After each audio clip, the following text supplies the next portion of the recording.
করেছে, নবীকে যারা মহব্বত করেছে তাদের জীবন আদর্শ আমাদের জন্য মডেল গো।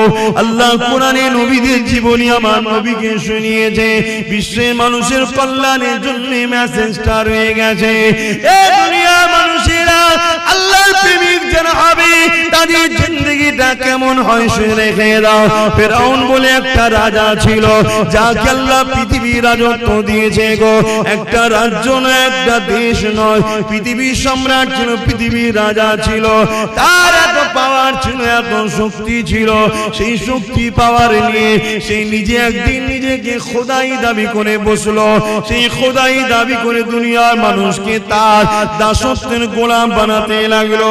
তার জীবনের প্রতিটা মুহূর্ত ছিল অন্যায়, তার জীবনের প্রতিটা মুহূর্ত ছিল জুলুম, তার জীবনের প্রতিটা মুহূর্ত ছিল নারী দেহ শোষণ করা, তার জীবনের প্রতিটা মুহূর্ত ছিল শরাব পান করা, তার জীবনের প্রতিটা মুহূর্ত ছিল মানুষের উপরে জুলুম করা, তার জীবনের প্রতিটা মুহূর্ত ছিল গরিবদের ঘরে কৃতদাস বানিয়ে রাখা। এই যুবকেরা, আজও যদি কেউ শরাব পান করে, আজও কেউ যদি নারী দেহ শোষণ করে, আজও কেউ যদি গরিবদের উপরে জুলুম করে, অবশ্যই সে মুসা নবীর সাথে থাকতে পারে না, সে ফেরাউনের সাথে থাকবে। ইতিহাসের পাতা সাক্ষী দিয়ে দেয়, এই ফেরাউনের আমলে ফেরাউনের ঘরে একজন মেয়ে কাজ করত, জিনার নাম হল হযরতে মাসাত্তা। গরিব মেয়ে ছিল, যার তিনটে আল্লাহ সন্তান দিয়েছিল। স্বামী হারাই তিনটে সন্তানকে নিয়ে ফেরাউনের ঘরে লালন পালন করে কাজ কাম করে জীবন যাপন করত। কিন্তু এই মাসাত্তা অন্য মানুষের মতো ফেরাউনকে কিন্তু খোদা বলে মানে না। ওই মাসাত্তা অন্তরে অন্তরে এক আল্লাহকে মেনে নিয়েছিল। ইতিহাসগুলো আমাদের জন্য কিন্তু শিক্ষা দিয়ে যাচ্ছে, তাই তো নাকি গো? ইতিহাস আমাদের ঘরে কি শিক্ষা দেয়? আমাদের ঘরে আমাদের ভবিষ্যৎ গড়ার শিক্ষা দেয়, আমাদেরকে জানায় ইতিহাস। এই যুবকেরা, ও আমার আম্মারা, বোনেরা, মন দিয়ে শুনে রেখে দেন, এসেছি আপনাদের পীরের বাচ্চা, নবীর খানদান, নবীর গোলাম বলে দিয়ে যায়। আজ আছি, কাল আমিও থাকবো না গো। নিঃশ্বাসের কোনো বিশ্বাস নাই গো। আজ আপনারা আছেন, কাল আপনারা চলে যাবে। সবাই কাফন পরিয়ে দিয়ে মিনহা খালাকনাকুম ওয়া ফিহা নুঈদুকুম ওয়া মিনহা নুখরিজুকুম তারাতান উখরা বলে মাটি দিয়ে চলে আসবে। যদি তুমি দুনিয়ার জমিনে নবী নবী নবী করে যেতে পারো, তোমার উঠা বসা চাল চলন যদি নবী থাকে, তোমার সাংসারিক জীবনে যদি নবী থাকে, তোমার কারবারি জীবনে যদি নবী থাকে, তোমার রাষ্ট্রীয় জীবনে যদি নবী থাকে, তোমার রাজনীতির জীবনে যদি নবী থাকে, তোমার দেশপ্রেমে যদি নবী থাকে, তোমার মানবতায় যদি নবী থাকে, তোমার ইনসানিয়াতে যদি নবী থাকে, তোমার মানুষের ভালোবাসায় যদি নবী থাকে, এক কথায় তোমার জীবনে প্রতিটা সেকেন্ডে নবী থাকে, জেনে রেখে যে কবরের জমিনে তুমি একা থাকবে না। যখন তোমাকে শুইয়ে দিয়ে আসা হবে, তোমার বাপ চলে যাবে, তোমার আম্মা চলে যাবে, তোমার স্ত্রী চলে যাবে, তোমার স্বামী চলে যাবে, তোমার ছেলে মেয়ে চলে যাবে, তোমার পাড়া প্রতিবেশী চলে যাবে, তোমার দুনিয়ার দরদি রাজনীতির লিডাররাও চলে যাবে। আর এই যে পীর সাহেব এসেছি, আমরাও কেউ তোমার সাথে কবরে যাব না, কিন্তু কবরের জমিনে মদিনাওয়ালা আসবে। তুমি যদি দুনিয়ায় মদিনাওয়ালার ডাঙ্কা বাজাও, কবরের জমিনে মদিনাওয়ালা বলবে, ফেরেশতা আমি মুহাম্মদ সাক্ষী দিয়ে দিলাম, এই মদিনা এই দুনিয়ার জমিনে আমি মুহাম্মদ আমারই ছিল। আরো জোরে বলুন সুবহান।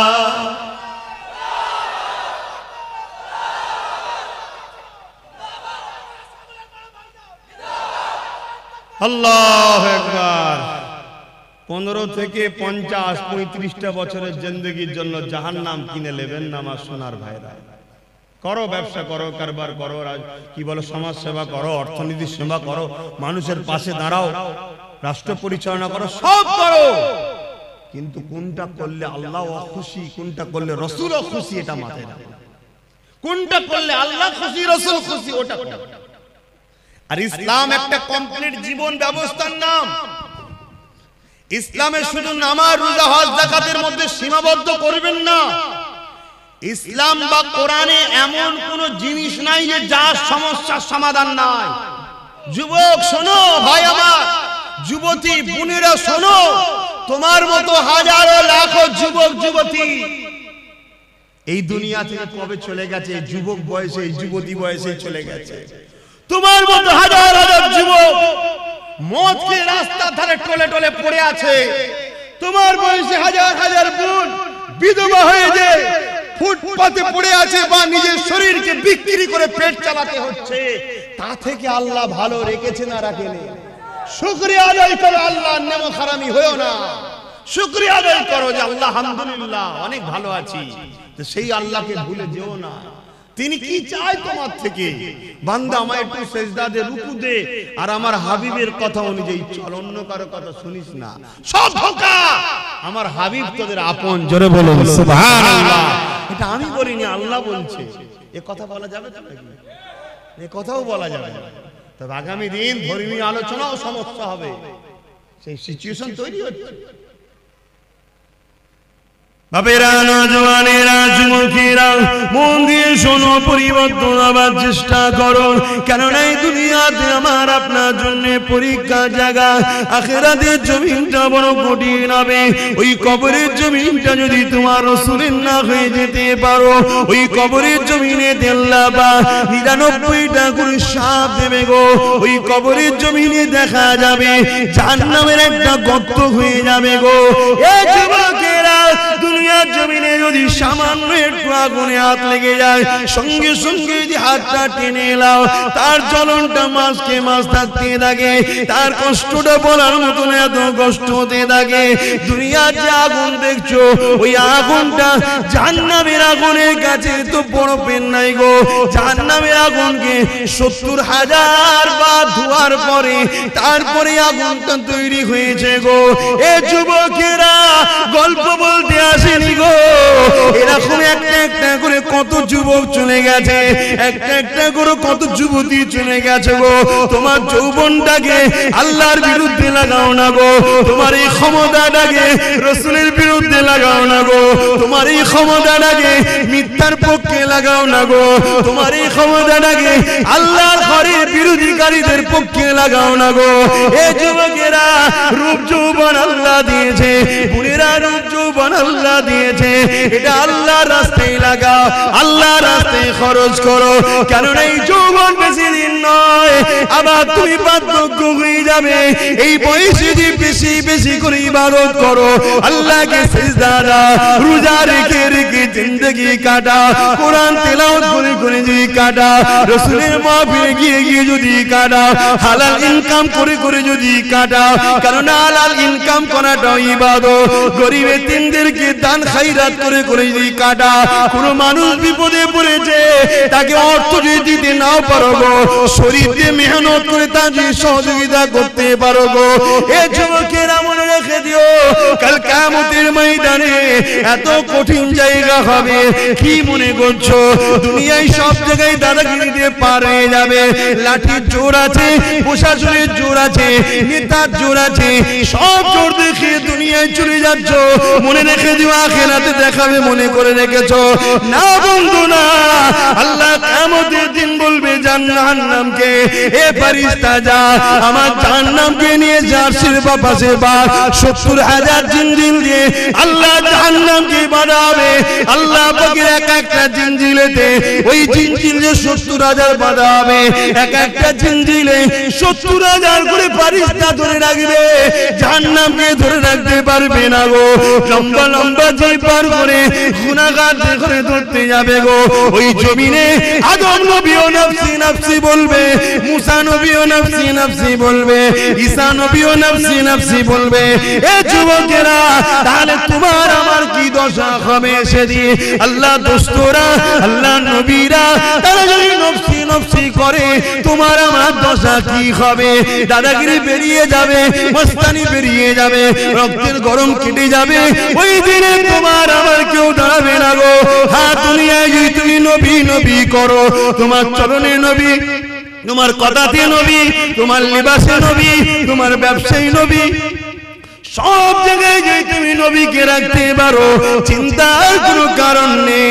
ওই কিয়ামতের দিনে নবী মুহাম্মদ তোমাকে জান্নাতে নিয়ে যাবে। একটু ত্যাগ স্বীকার করো আমার সোনার ভাইরা, আমার যুবক ভাইরা, আমার বোনেরা, একটু ত্যাগ স্বীকার করো। কেন তোমরাই কিন্তু সবকিছুর মূল। এখন আগামী দিন তোমাদের বাচ্চারা পশ্চিম বাংলা এবং ভারতে কোরআন, মসজিদ, মাদ্রাসা নিয়ে, জলসা মাহফিল নিয়ে, আল্লাহ নিয়ে, রসুল নিয়ে মাথা তুলে বাঁচতে পারবে কি পারবে না, সেই পরিবেশটা তৈরি করা মুসলমানদের ঘরের যুবক তোমাদেরই দায়িত্ব। তোমার ধর্ম তুমি পালন করো, তোমার মসজিদে তুমি যাও, তোমার মাদ্রাসায় তুমি আসো, তুমি এখান থেকে দিন শেখো, এই মাদ্রাসা বানাও, এখানে তুমি আসো, একে পিয়ার করো, তাহলে তোমার বাচ্চা কিন্তু তোমায় দেখে দেখে শিখবে। সর্বপ্রথম শিক্ষা কিন্তু দেখে শিক্ষা, তাই তো নাকি গো? আর তুমি যদি দুনিয়ায় রাসূল ছেড়ে দাও, তাহলে কিয়ামতের দিন রাসূল পাবে মনে হয়? কি গো বলছেন না কেন? রাসূল পাবেন। আমার আলোচনায় অসুবিধা হচ্ছে যুবকদের? আল্লাহর রাস্তে বোঝো। আর তোমরা যুবক যত মাহফিলে ভিড় করবে, তত ইবলিসের মাথায় বাজ পড়বে। 1 লক্ষ বুড়ো মাহফিলে ভিড় করলে ইবলিসের অত টেনশন নেই। বাপেরা খারাপ নেবেন না, হাকিকতটা বুঝাচ্ছি, কারণ আপনারা একদিন যুবক ছিলেন। 1 লক্ষ যুবক মুরব্বী বাপ মা যদি মাহফিলে ভিড় করে, ইবলিসের অত টেনশন নেই। কিন্তু 10,000 যদি বোন আর ভাই যদি মাহফিলের দিকে খেয়াল করে, ইবলিসের মাথায় বাজ পড়ে যাবে। উরি সর্বনাশ, উরি সর্বনাশ। কেন? ও জানে মুরব্বী বাপটা আর হয়তো 2-5 বছর, কথা বুঝছেন না? তারপরেই কিন্তু ওর পর থেকে লিবার কেউ নেই, ওখানে ইসলাম শেষ। কিন্তু যুবকটা যখন এখন আসছে, এই বয়সে ওর ছেলেটা ওর সাথে আসবে, তার মানে এখন 100 বছর 150 বছর চলবে, কথা বুঝছেন না? এই জন্য তোমাদেরকে আল্লাহর রাস্তায় বলছি, তোমাদেরকে হাজারো চক্রান্তে জড়িয়ে রাখা হবে, শুধুমাত্র উদ্দেশ্য আল্লাহ থেকে সরাও, রাসূলের থেকে সরাও। আরে আব্বাস সিদ্দিকী কে? আব্বাস সিদ্দিকী পৃথিবীর বুকে একটা ছোটখাটো নগণ্য নবী, দ্বীনের খাদেম, অন্য কিছু নয়, সামান্য খাদেম। আমার থেকে তোমাকে কেউ সরাতে চায় না, তোমাকে সরাতে চাইছে রাসূল থেকে, আল্লাহ থেকে। হ্যাঁ, গর্বের সাথে বলছি, আব্বাস সিদ্দিকীর জীবনের একটাই লক্ষ্য, দুনিয়ায় তুমি রাসূলের থাকো, আখিরাতেও তুমি রাসূলের থাকো। তাই আমার থেকে তোমাকে সরাতে পারলে রাসূল থেকে তোমাকে দূরে রাখা যাবে। এই কারণে, কারণ তুমি আমার কাছে এলেই নবী ধরাবো, তাই তোমাকে ডিস্টার্ব করা হবে। আমার জীবনে একটাই কথা, তুমি আসো, সভ্যতার সঙ্গে আসো, মর্যাদার সঙ্গে আসো, নম্রতার সঙ্গে আসো, ইনসানিয়াত করো, ইনসাফ করো, ন্যায় প্রতিষ্ঠিত করো, মানুষকে প্যার করো, ভালোবাসো, নামাজ আদায় করো, রোজা আদায় করো, হজ আদায় করো, যাকাত দাও, মানুষের খেদমত করো, মা বাপকে প্যার করো, নিজের পরিবার স্ত্রীকে নিয়ে হাসি খুশিতে থাকো, পর নারীর দিকে খাকু নজরে তাকাওনি, তোমার পরিবারকে সময় দাও, তোমার বাচ্চাকে সময় দাও। আর মা বোনেরা, স্বামী ছাড়া অন্য কেউ নয়, তোমার স্বামী আপন স্বামীর দিকে তাকিয়ে থাকো। এই তো কথা বলি নাকি? যুবকরা বুঝার চেষ্টা করো। আরে প্রেম যদি করে যেতে পারো, কিয়ামতে কোনো চিন্তা থাকবে না। কিন্তু প্রেম রাসূলকে করলে, আল্লাহকে করলে কি হয় শুনে রেখে দাও গো। মক্কা জমিনে বিশাল একটা বাজার রয়েছে, ওই বাজারের উপরে দেখা যায় একজন হাবশী দেশের মানুষের গলায় বেড়ি পড়া, হাতে বেড়ি পড়া, পায়ে বেড়ি পড়া। এই যুবকেরা গরম বাড়ির উপরে চিৎ করে শুইয়ে দিয়ে বুকের উপরে বাড়ি পাথর চাপিয়ে দিয়েছে, নিঃশ্বাস নিতে পারছে না, এমন করে চুলগুলো উস্কো খুস্কো, খালি পায়ে ধুলো, জামা মোজাগানো। এইরকম একটা হাবশী দেশের কালো মানুষ আসমানের দিকে বারবার চেয়েছে, জবানে কি যেন পিরপির করে বলতে লেগেছে। কয়েকজন লিডার রাজে তার কানে কানে যেন কি বলতে লাগলো। কি বলেছিল? তোরা মুহাম্মাদের দল ছেড়ে দে, আমাদের দলে চলে আয়, রহমানের দল ছেড়ে দে, ইবলিসের দলে চলে আয়, নামাজ ছেড়ে দে, রোজা ছেড়ে দে, হজ জাকাত ছেড়ে দে, গান বাজনা সিনেমা যাত্রা মদ জুয়া গেজা জেনা ব্যভিচারিতে চলে আয়। এই যুবকেরা তরুণেরা এইভাবে যখন এই কালো আফসি যুবকটাকে এইভাবে জুলুম করতে লেগেছে, সে যেন বিড় করে কি বলতে লেগেছে, এমন করে রোদকে লোহায় লেগে গরম করে তার ঠোঁটে চাকা দিতে লেগেছে, তথাপিও যেন চোখ দিয়ে পানি ছেড়ে আসমানের দিকে মুখ তুলে বিড় করে কি বলতে লেগেছে। এ যুবক মন দিয়ে শোনো, মুখ ফাটিয়ে আব্বাসের দিকে চিল্লাতে এসেছে, টাকার জন্য নয় গো, টাকার জন্য নয়, বুঝাতে চেয়েছি বুঝে নাও ভালোবাসি বলে, কেননা নিঃশ্বাসের কোনো বিশ্বাস নাই, আজ আছি কাল থাকবো না, আজ আছো কাল থাকবে না। এত জুলুম অত্যাচার কার উপরে করতে লেগেছে, যার নামটা হলো বেলাল, যে মদিনার মুয়াজ্জিন এক সময় ছিল গো। আল্লাহ রাসূলুল্লাহ সম্বন্ধে অনেক ঘোষণা দিয়েছে গো, এখন একটাই প্রশ্ন, বেলাল কি অন্যায় করেছে গো? বেলালের অন্যায় তৎকালীন আবু জেহেল উতবা সাইবা লিডারের নজরে একটা, বেলাল এক আল্লাহকে মেনে নিয়েছে। বেলালের অন্যায়টা কি ছিল গো? বেলাল মুহাম্মদ রাসূলের দলে চলে গেছে। বেলালের অন্যায় কি ছিল গো?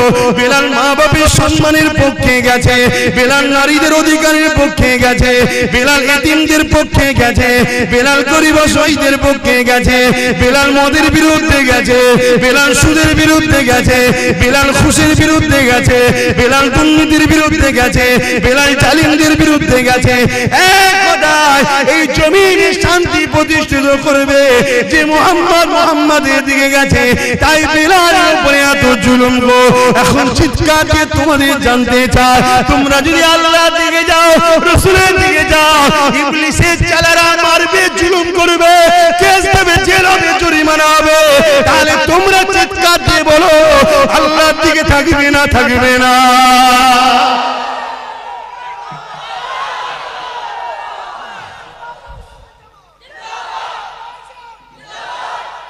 আল্লাহু আকবার। পারবে বেলালের মতো মার খেতে? সে পরীক্ষা নেবে না, আল্লাহ চিন্তা নেই, সে নিলে তো আমাদের ইমানের সব দিক দিয়ে পালাবে, অবস্থা বুঝেই নেবে, চিন্তা নেই। তবে আল্লাহ যাকে ভালোবাসে একটু পরীক্ষা করবে না, করবে না? তুমি পরীক্ষা করো না, তোমায় কেউ যদি বলে ভালোবাসে পরীক্ষা করো না, তুমি কেউ নয় যদি পরীক্ষা নিতে পারো, সবকিছুর মালিক যিনি, তিনি পরীক্ষা নেবে না? দুটো হাত দিলাম, দুটো চোখ দিলাম, দুটো কান দিলাম, দুটো পা দিলাম, নিঃশ্বাস দিলাম, আজও বাঁচিয়ে রেখেছি, মায়ের পেটে ছিল খাইয়েছি, দুনিয়ায় আসার আগে মায়ের স্তনে দুধ দিয়েছি, খেয়েছে, জমিনে গাছ লাগাই ও ফল দিই আমি, তো সে আল্লাহ একটু পরীক্ষা নেবে না? পরীক্ষা যেই নেবে উনি মন খারাপ করলে হবে? তবে হ্যাঁ, আমাদের জন্য তো অনেক ফ্যাসিলিটি আছে, যে ফ্যাসিলিটিটা সাহাবারা পায়নি বা অন্য নবীরা পায়নি, আমরা কিন্তু অনেক ফ্যাসিলিটি পেয়েছি। কি? আমার রাসূল জানিয়ে গেছে।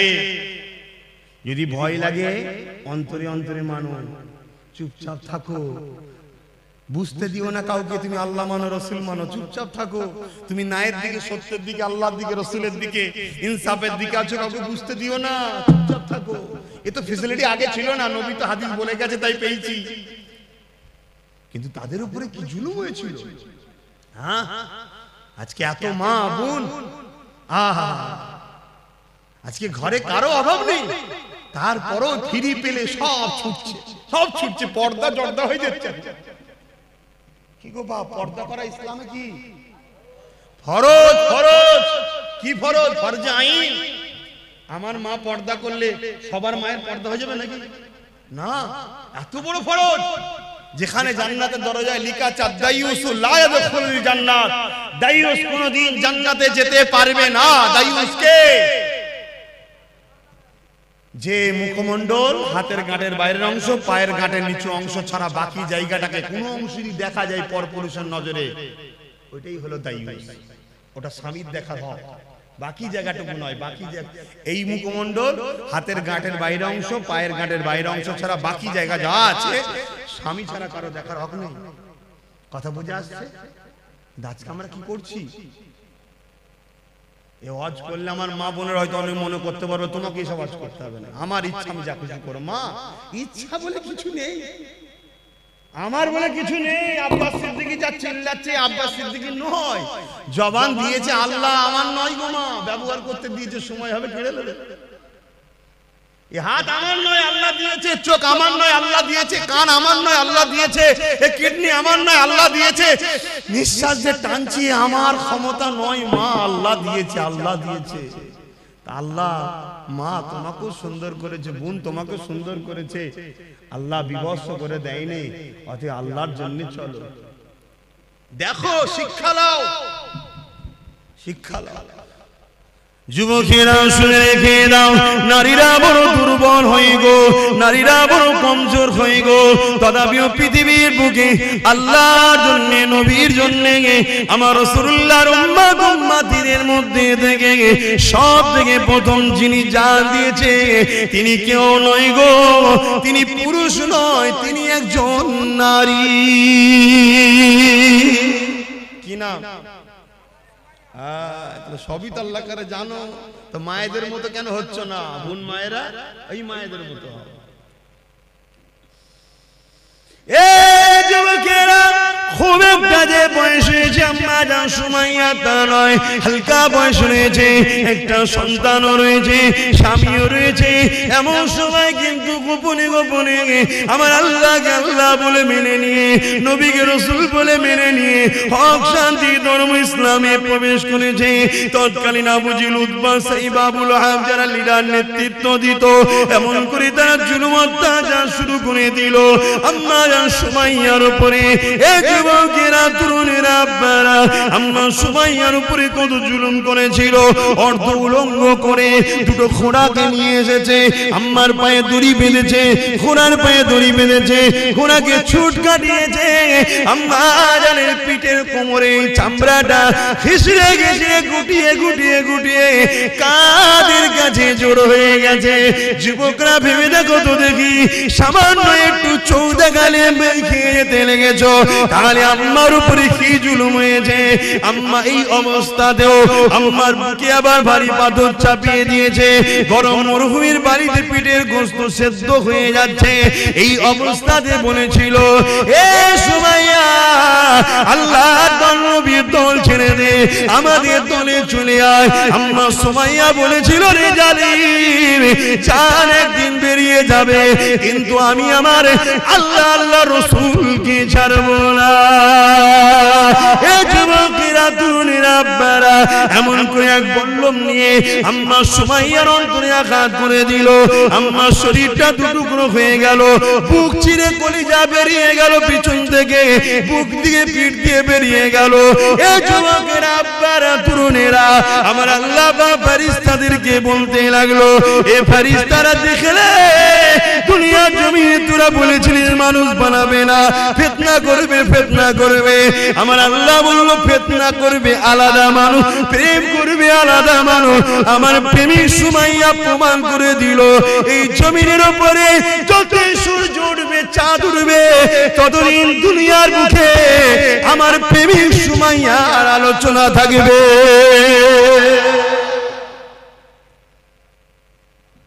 আজকে আব্বাস সিদ্দিকীকে আলোচনা করতে হচ্ছে, আল্লাহর প্রেমিক। বলো, সে আল্লাহর রাসূলের প্রেমিক হতে পারবে তো নাকি গো? জান মাল সব দিয়ে প্রেমিক হতে হবে। দুনিয়ায় কারো কথা শুনলে চলবে না, আমাদের ঘরে মুহাম্মদ রাসূল এবং আল্লাহর কথা শুনে চলতে হবে, তাই তো নাকি? তাহলে বলুন, জীবনের শেষ নিঃশ্বাস পর্যন্ত নিজেদের জান মাল দিয়ে আল্লাহ আল্লাহ রাসূলের জন্য কারা নিজের জীবনকে উৎসর্গ করতে পারবেন? হাত তুলে দেখান। নারে তাকবীর, নারে তাকবীর। যে হাতগুলো উঠেছে আল্লাহ কবুল করেন, বলুন আমিন। আরো জোরে বলুন আল্লাহুম্মা আমিন। যদি কেউ জান্নাতে যেতে না চায়, হাত না তুলতে চায়, বেকার, তার জন্য দোয়া আছে আমার, বেকার তাকে কষ্ট দিলাম না, তাই তো? সে বেচারি যেতে চাইছেন, আমি কেন ধরে টানতে যাব? আল্লাহ কবুল করো। কিন্তু হাতগুলো কতটা ভালো, ঠিক আছে না? শুধু তুলে দিলেন। ভাইরা, নওজওয়ানেরা, প্রেম যে নেই তা নয়, অবশ্যই দুনিয়ায় যদি ঈমানদার থাকবে, আল্লাহ পাক দুনিয়াকে ততদিন রাখবে।